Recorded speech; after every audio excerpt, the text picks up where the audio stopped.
Vamos lá, pessoal? Bom, então a gente tem esse tipo de relacionamento entre uma entidade e outra, né? 1 para 1. Se uma entidade do conjunto de entidades só pode estar associada a uma única entidade do outro conjunto de entidades e vice-versa, dizemos então que o relacionamento é de cardinalidade 1 para 1, ou 2.1 que é aqui representado, né?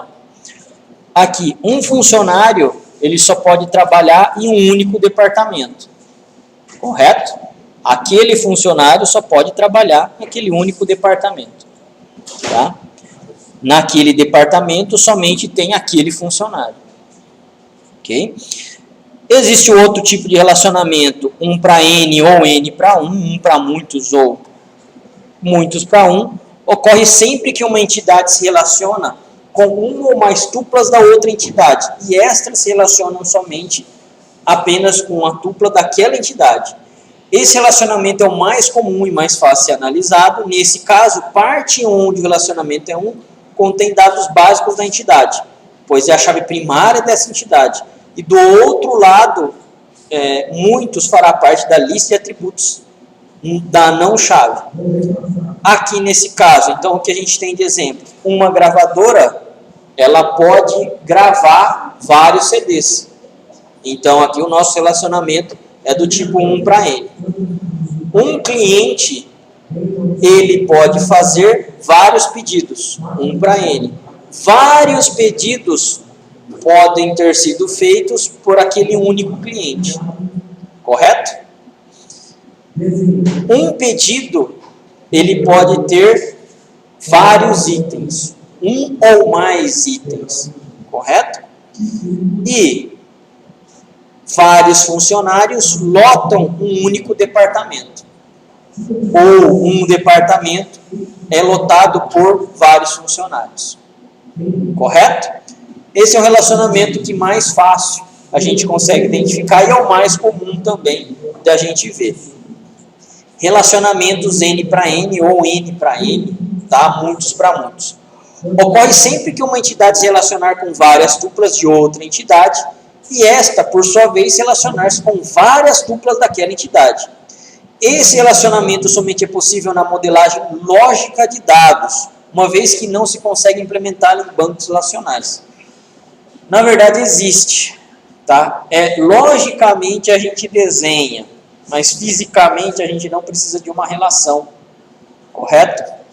A gente vai ver mais para frente isso daqui.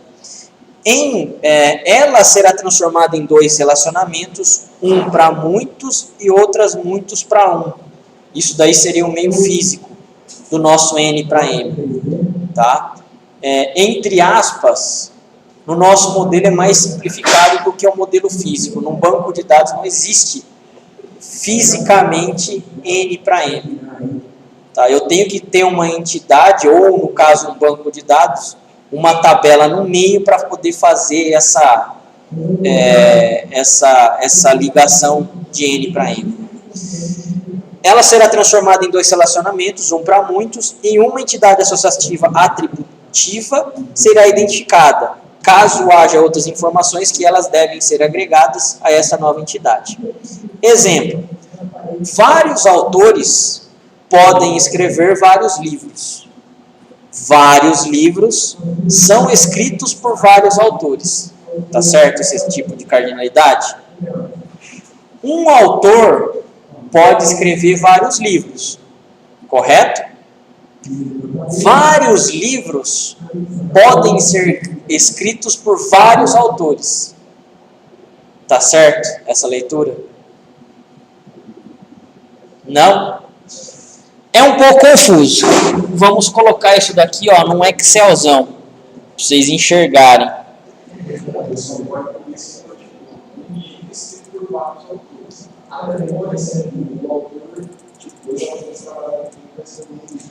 Eu tenho autores aqui, ó.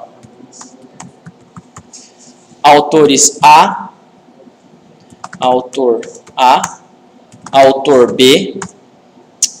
Vamos colocar aqui João, Ana e Maria. Beleza, ó, autores. Nós temos livros aqui, ó. Livro, a casa, a caneta, o papel. Beleza. O João, ele pode ter escrito a casa, a caneta e o papel, não pode? Mas a casa, ela não pode ter sido escrita pelo João e pela Ana? Eu não posso ter dois autores para o mesmo livro? Então, é ao mesmo tempo. A caneta, ela pode ter sido escrita somente pelo João, mas por acaso a caneta foi escrita pela Ana e pela Maria. Então, vocês concordam que esse tipo de relacionamento é muitos para muitos?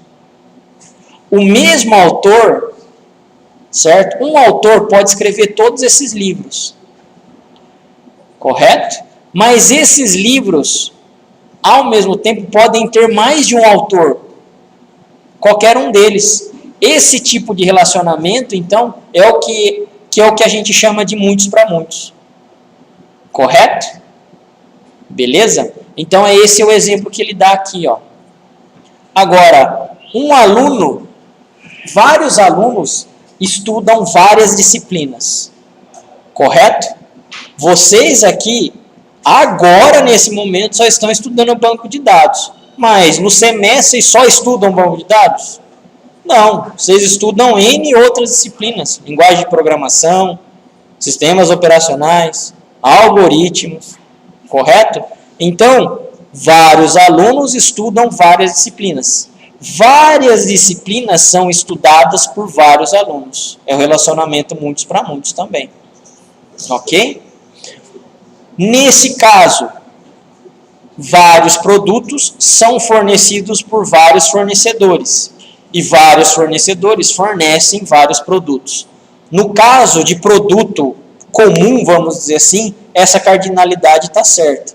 Agora, vamos supor que a gente tenha um produto muito especial, tá? Turbina de avião. Turbina de avião, por quantos fornecedores são fornecidos aqui no Brasil?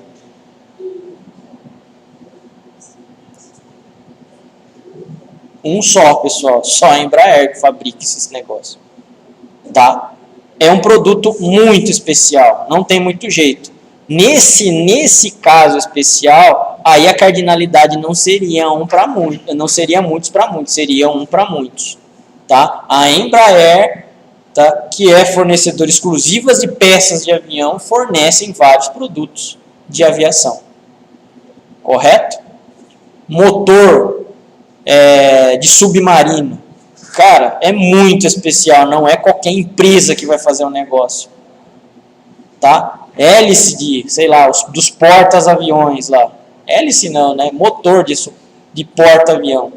Porta-avião já é um negócio hiper complexo. Imagina conseguir peça desse negócio para construir. Né? Então, geralmente, nesses casos muito especiais, aí sim, a gente tem o quê? Cardinalidade de 1 para N. Tá? Que é um fabricante fazendo determinadas peças. Ok? Funcionários participam de projetos. Vários funcionários participam de vários projetos. E vários projetos são participados de vários funcionários. Tá? Então, esses são alguns exemplos de relacionamento N para N. A transformação a qual nos referimos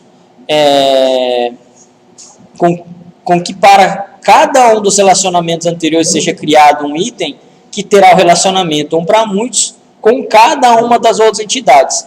As novas entidades criadas serão formadas pela união de chaves primárias das entidades e, eventualmente, por novos atributos necessários. Não se esqueça que novos atributos sejam identificados na entidade associativa, esta será considerada atributiva. Então, o que acontece, pessoal? No modelo, a gente vai poder fazer isso daqui, ó, de N para N. No banco de dados, não tem muito jeito. Eu tenho que trabalhar desse jeito. Um autor, correto? Possui várias músicas e uma música possui vários autores. Isso daqui é uma entidade, ó. Vocês concordam? Essa entidade, no banco de dados físico, vai se transformar em tabela. É isso daqui que vai se fazer a transformação de N para N. Se vocês colocarem isso daqui no modelo, não está errado. Está certo também. É de 1 para N e N para 1. 1 para N e N para 1. Correto? Mas, no modelo mais simplificado, desse jeito aqui é mais fácil. E é mais fácil, inclusive, de entender. Só que o banco de dados não entende isso. Essa figura aqui. A gente não tem como fazer isso diretamente. Tá? Então, a gente vai ter que implementar dessa forma. Um aluno, tá? Aqui nesse caso, possui N disciplinas. E uma disciplina é cursada por N alunos. Dessa forma aqui, ó, essa entidade me representa o N para N. Ok? Mas isso a gente vai ver mais para frente na hora de a gente transformar isso realmente em banco de dados. Relacionamentos podem ser atributos, podem ter atributos, por exemplo, o relacionamento de N, para indicar a indicação de materiais para os seus fornecedores, que pode indicar cada par de relacionamento, preço, prazo, lote, quantidade, que o fornecedor estabelece. Aqui nesse caso, nós temos a entidade fundamental, materiais, e nós temos a outra entidade fundamental, fornecedores. Nós temos também a associativa, fornecer. Nesse caso aqui, vários materiais são fornecidos por vários fornecedores. Tranquilos aí? Legal. Só que eu só consigo ter um prazo, um preço e uma quantidade de material a serem fornecidas quando eu tenho esse ato de fornecer. Correto? Somente quando eu tenho a entidade materiais, eu não tenho ainda prazo, preço e quantidade. Eu poderia até ter o preço e a quantidade, mas a quantidade não é de compra, a quantidade no estoque. Eu tenho o meu fornecedor. O prazo não pertence ao fornecedor, nem o preço pertence ao fornecedor e nem a quantidade. Quando eu tenho esse ato de fornecer, é que existem esses três atributos aqui. O prazo que ele me fornece, qual é o preço que ele está me fornecendo esse material, qual é a quantidade fornecida. 10 lápis, 20 cadernos, 5 borrachas. Correto? Então é por isso que a minha entidade associativa, agora a gente tem aqui, ó, o que? Atributo. Antes a gente não estava tendo, mas é possível isso acontecer. Tá? Então, vai ser comum, vai aparecer, a gente vai analisar e vai precisar colocar atributos nas entidades associativas quando necessário. Ok? Com conjunto de entidades fracos. Há casos em que a existência de um conjunto de entidades está vinculado à existência de outro. Um exemplo típico é o registro para fins de seguro-saúde ou imposto de renda, no caso dos dependentes. Nesses casos de registro, só faz sentido para a empresa porque o dependente está ligado ao funcionário. Então, o conjunto de entidades dependentes é um conjunto de entidade fraco. O conjunto funcionário é às vezes chamado de conjunto pai, ou conjunto mestre, e dependentes é às vezes chamado de conjunto detalhe. É o que a gente chama de mestre e detalhe. Tá? O funcionário, para uma empresa, ele precisa existir, de qualquer jeito. Supondo que eu queira colocar meus dependentes no plano de saúde, esses dependentes precisam ter pelo menos um funcionário da empresa. Então, ó, eu cadastrei aqui meus dependentes. Só que o dependente ele só existe se o funcionário existir. Eu não posso ter dependentes sem um funcionário vinculado.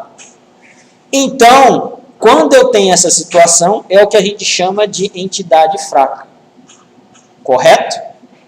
Logicamente, pessoal, a gente não vai colocar tudo que é entidade fraca porque depende. Não, vai depender um pouco da análise e bom senso também.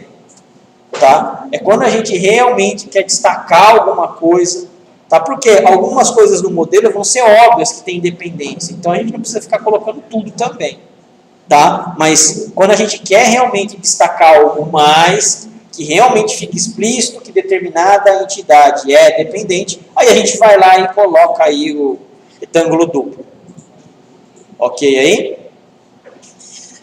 Autorrelacionamento. É um cara muito legal. Quando queremos fazer o relacionamento com o próprio conjunto de entidades. Por exemplo, dado o conjunto de entidades peça, queremos saber quais peças são componentes de uma peça, de uma dada peça, ou peças, quais peças têm um componente, peças têm como componente. Então o que acontece, pessoal? Pensando no motor de carro. O motor de carro, ele é complexo por dentro. Se a gente for analisar para a montadora, ela é uma única peça, vamos dizer assim. Só que se você abrir o motor, ele não tem várias outras peças dentro. Só que eu não posso, no meu modelo, colocar somente um cadastro para o motor de carro. E depois as outras peças, né? Engrenagem, parafuso, certo? Porca. Em uma outra tabela separada, correto? Ele é um conjunto de entidades igual, é peça e acabou. Agora, eu tenho peças que formam outras peças. É nesse caso que a gente tem o quê? Um autorrelacionamento. Igual, por exemplo, funcionário. Eu não tenho gerente, eu não tenho coordenador, correto? Eles são funcionários de qualquer jeito. Agora, eu quero saber do meu coordenador quem são os subordinados dele, quem trabalha para ele. Correto? Eu não posso pegar e separar, por exemplo, ficaria errado a gente modelar somente um conjunto de entidades, não. No caso, uma entidade, gerentes ou coordenadores, depois outro funcionário. O gerente, ele não tem as mesmas características que um funcionário? Ele não tem um código, ele não tem um nome, ele não tem endereço, CEP, data de nascimento. Eu estaria o quê? Replicando isso daí à toa. Eu não preciso fazer isso. Eu posso fazer um autorrelacionamento que funcionários possuem um determinado gerente. Correto? Então, esse é um modelo que eu particularmente gosto bastante. Por quê? Porque com uma tabela você faz o quê? Com uma entidade você representa mais de uma coisa. Fica muito da hora, fica muito legal. Tá? Então aqui, ó, na representação gráfica a gente vai ter mais ou menos isso. Peças pode ser compostas ou composições de outras peças. Ó. Então são N peças que compõem outras peças, ou outra peça no caso do motor. Para essa quantidade, para esse motor, eu tenho uma determinada quantidade de outras peças. Para um motor eu tenho 15 engrenagens, 10 porcas, 5 parafusos e assim sucessivamente. Correto? Então eu tenho uma quantidade aqui, ó. Correto? É dessa forma que a gente representa, na verdade, o autorrelacionamento em gráfico, numérico. Legal. Então a gente tem os graus de relacionamento que a gente viu, né? Somente um para muitos, muitos para muitos, que seriam o quê? Os tipos de cardinalidade. Esse daqui vai ser o grau de relacionamento de duas entidades, que é o mais simples de todos, correto? E é o mais comum também. Só que pode haver, por exemplo, outros graus de relacionamento. Eles são ditos binários ou de graus 2 e são mais comuns na prática, que é o que a gente viu. O grau de um relacionamento é o número de conjunto de entidades envolvidos no relacionamento. A figura abaixo mostra um relacionamento de grau 3, triplo, entre professores, alunos e disciplinas. Nesse caso aqui, ó, eu tenho um professor que leciona para vários alunos, que os alunos estudam várias disciplinas. Quantas ligações de entidades eu tenho aqui na minha associativa? 3. Então, é um grau de relacionamento triplo. Quanto mais relacionamentos eu tenho aqui na minha entidade associativa, mais difícil é para eu modelar. Tá? Não é tão comum isso, mas pode acontecer. A gente vai ver poucas coisas, a gente vai ver um exercício. Porque realmente é mais difícil disso acontecer, mas existe possibilidade. Aqui, a leitura disso. Dado um professor, em uma determinada disciplina, temos diversos alunos. É essa leitura que a gente tem aqui, ó. Dado um professor, em uma determinada disciplina, nós temos vários alunos. Dado um professor, em um determinado aluno, temos diversas disciplinas. Dado um único professor, em um determinado aluno, temos diversas disciplinas. Dado um aluno, em uma certa disciplina, temos um único professor. Um único aluno, para uma única disciplina, temos um único professor. Tá? Esse relacionamento, pessoal, não quer dizer que ele esteja certo. Vai depender do quê? De como, por exemplo, a escola trabalha. Aqui mesmo no Anchieta já teve caso que uma única disciplina ela era lecionada por 2 professores. Tá? Era a mesma disciplina. Um professor dava aula teórica e outro professor dava aula prática. A disciplina tinha, sei lá, 100 horas. E isso acontecia. Se eu tenho já essa regra, esse cara aqui está errado para a minha modelagem. Aí ficaria de N para N para N. Correto? O modelo vai aceitar, não tem como ele pegar e falar para vocês que está errado. Vai depender exclusivamente do quê? Da documentação, certo? Do que o analista de sistemas fez. É a documentação que é a base para você verificar se realmente a sua modelagem está certa ou não. Tá? Senão você modela errado no banco, isso é certeza absoluta. Se o cara fez errado, vocês vão fazer errado. Esse que é o problema. Agora aqui, ó, a figura mostra um relacionamento triplo chamado MRP, entre materiais, pedidos e aquisições. Tá? Materiais, eu tenho vários que podem ser requisitados por várias requisições. Pedidos, eu tenho vários que podem ter vários materiais.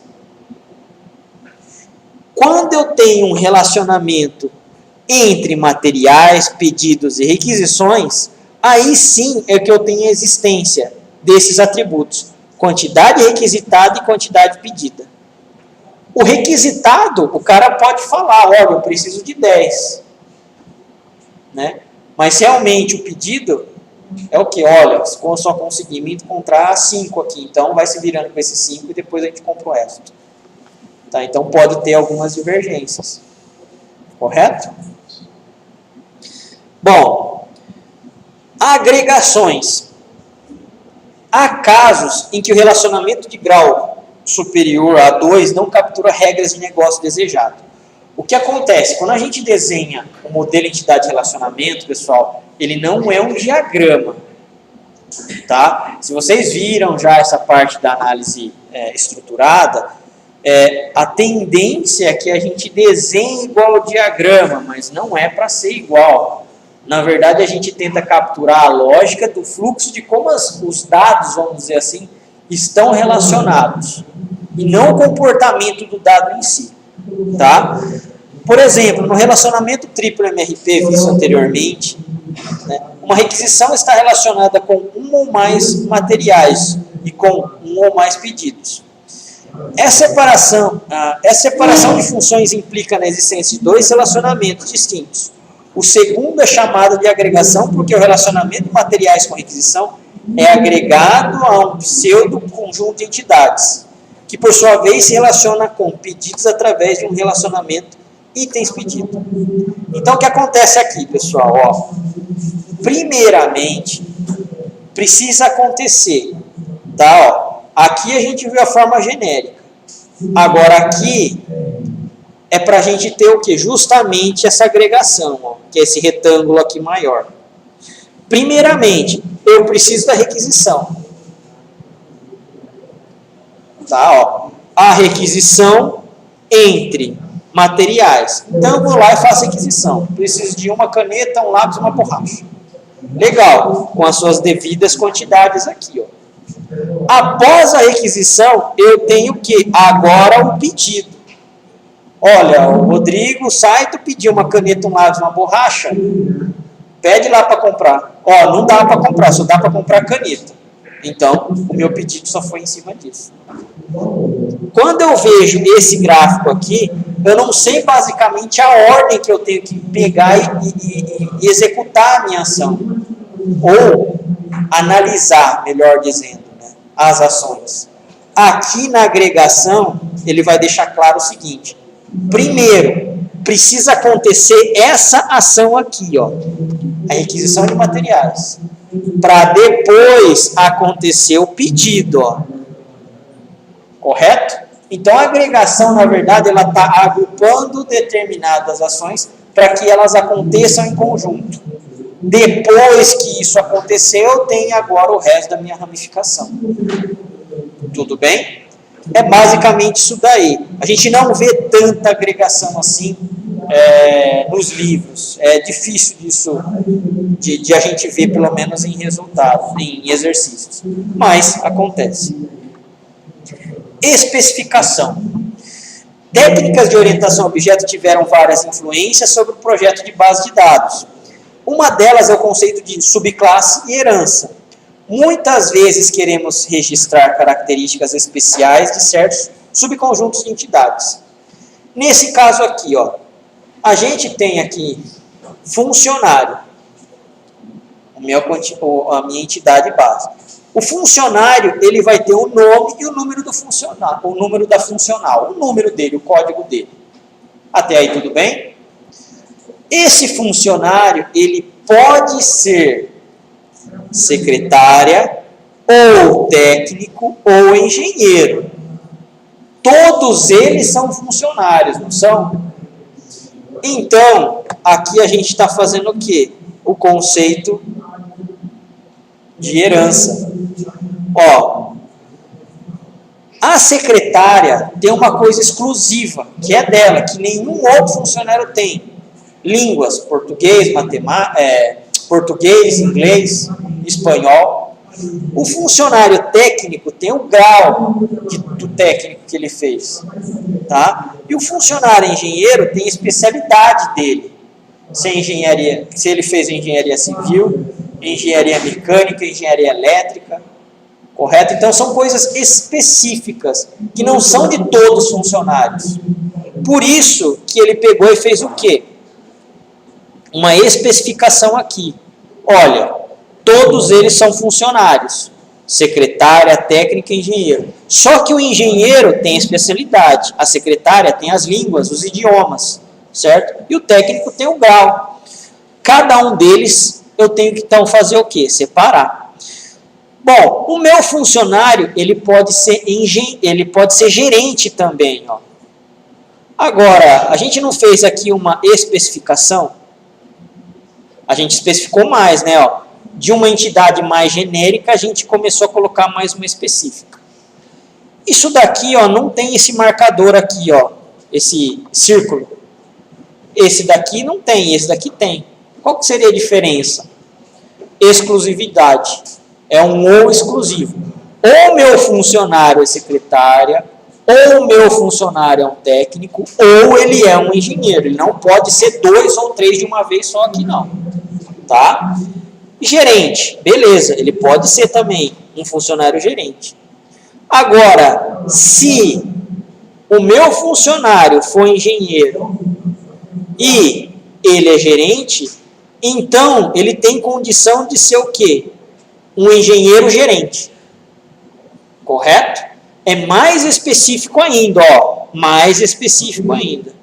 Se ele é um engenheiro gerente, ele tem um atributo que só ele tem, anos de experiência como engenheiro gerente. Correto? A gente não vai chegar nesse nível, tá? Mas é mais para mostrar para vocês que existe isso daí. E a gente pode especificar do jeito que a gente quiser. Lógico, vai depender do modelo de vocês. Tá? Isso daqui a gente usa bastante. Por quê? Porque vamos dizer assim, é um recurso interessante que, na verdade, foi copiado da orientação objeto. Isso daí. Essa parte da modelagem.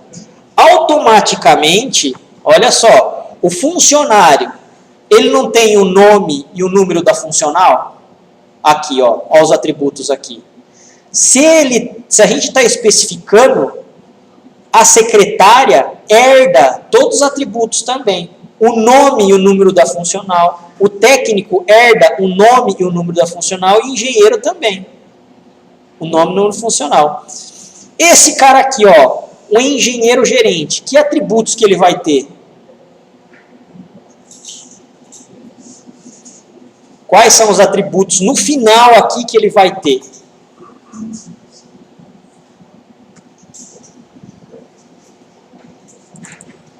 Anos de experiência ele já tem, já é dele mesmo. Isso daqui ninguém tira. Vocês concordam?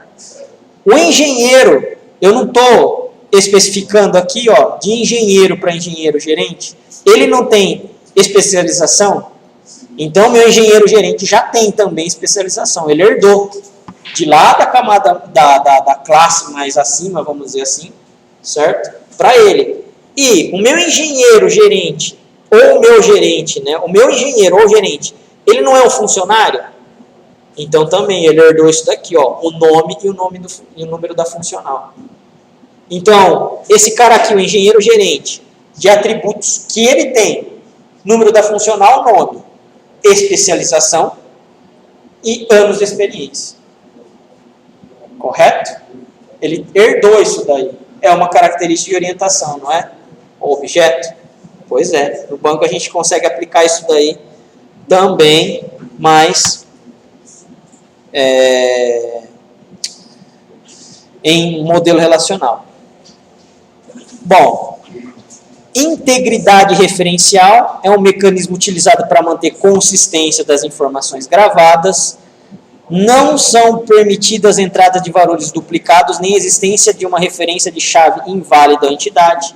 Ou seja, quando a gente determina que um atributo é chave, o próprio mecanismo do banco de dados não vai permitir que esse valor seja duplicado. Tá? Então, se a gente determinou que o código de funcionário é o meu atributo chave, esse código nunca vai ser aplicado, nunca vai se repetir. Nunca vou poder ter dois códigos 110, 110 de funcional na minha empresa. Tá? Repetindo, né? A maior parte dos dados de bancos relacionais estabelece esse tipo de relacionamento e impede durante a inclusão, exclusão ou alteração. No caso de uma alteração ou exclusão na chave primária da entidade, deve-se verificar se há outros registros dependentes.